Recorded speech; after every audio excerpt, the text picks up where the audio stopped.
If you watch guitar videos, guitar tutorials online, then you're likely to have seen some multiple videos on CAGED. CAGED is generally refers to the major chords in the shape of the main chords that are at the top of the neck that manifest over the neck. So you can learn A in the shape of C, G, D, A, and E, so on and so forth. You can learn, C that looks like that.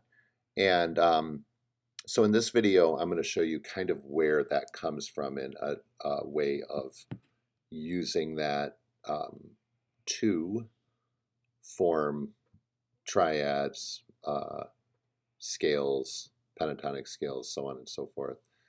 So a good portion of this relies on understanding of scale degrees. But starting off, I'm just going to make a point that in a multiple key system, we can start a key on the E string, on the A string, the D string, the G string, the B string, or the E string again. So there's basically 5 different notes that the guitar is tuned to that can be the root. And as a result, this is where these caged shapes come from. So starting off, if the low E string is the root, that in relationship, the next string would be the 4th, and then we would have a flat 7, and then a flatted 3rd, and then a 5, and then whatever's on the low E string or whatever's on the high E string should match. So this is how basically the columns or the strings stack up to one another on the same fret if this one is the 1. So I'm going to make a copy of this and put it over here. So if the A string is the 1, for the most part, we just have to move these over. However, this one now has a new relationship, and it would be the 2 because A, B string, this is 1 and 2. This would also be the 5, and then that 1 is no longer needed. So here we have a pattern of 1, 4, flat 7, flat 3, 5, 1, and then if the A string is the 1, we have the 5 behind us, the 4, flat 7, 2, and 5. And so this is 2 of the patterns. There's going to be 5 in all. If the D string is the 1, we essentially move it over, except this B string is going to change to become the 6.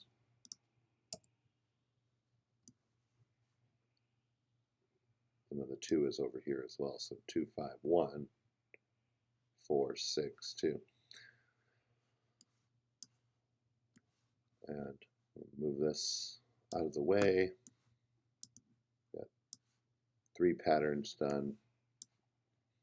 The G string, if it is the root, then this is how they stack up, except, again, the B string would now be the 3. And now we're in a situation where we go 6, 2, 5, 1.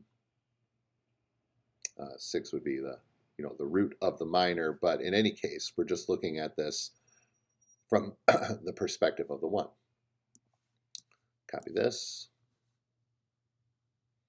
And so we have one more where the B string is the 1.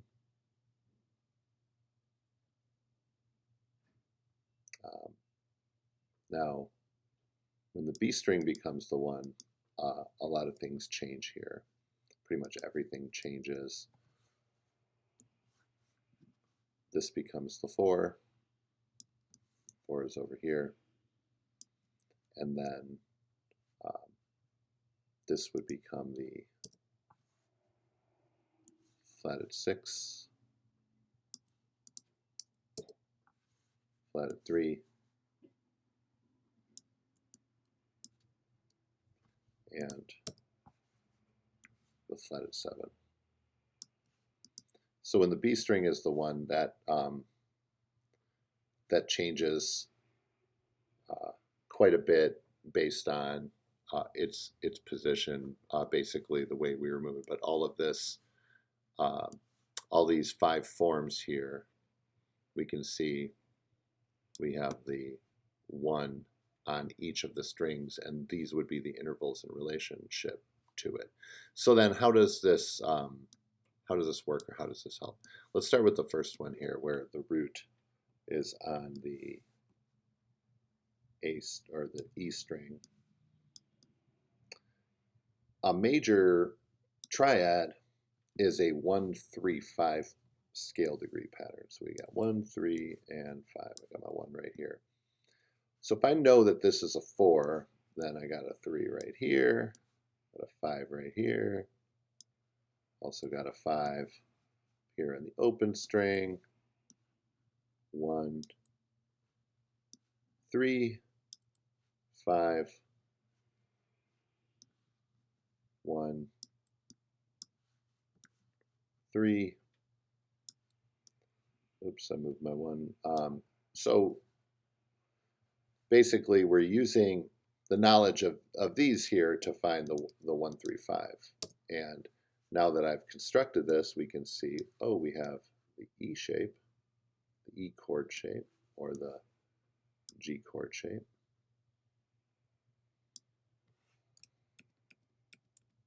And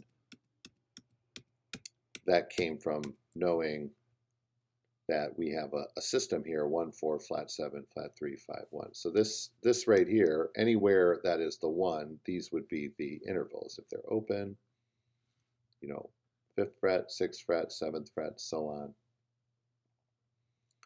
And it doesn't just end with the major triad. If we do like a major scale, 1, 2, 3, 4, 5, 6, 7, 1, 2, 3, 4, 5. I've got my 6 right here, and my 7, back to 1, 2, 3, 4, 5, 6, 7, 1, and 2. And then these notes aren't a part of the scale, but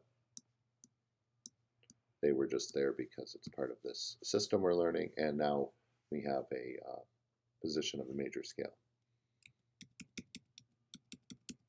So here I have back to my 1, 4, flat 7, flat 3, 5, 1. A minor pentatonic scale, for example, is a 1. There's my flat 3, 4, 5, flat 7, 1, flat 3, 4, 5, flat 7, 1, and flat 3. So if you struggle with scale degrees counting in seconds, then you'll definitely have to go back and look at some of these things. Scale degrees are based the relative interval positions. I don't think that it replaces actually knowing your keys, like which notes are there, but it definitely goes hand in hand with it. So let's take this away and do another one here. Let's say, so if we go 5, 1, we'll start again with the triad. So what's a triad? It's 1, 3, 5. So 1, 3, 1. There's 5, 3, 5, 1, 3, 5, 1,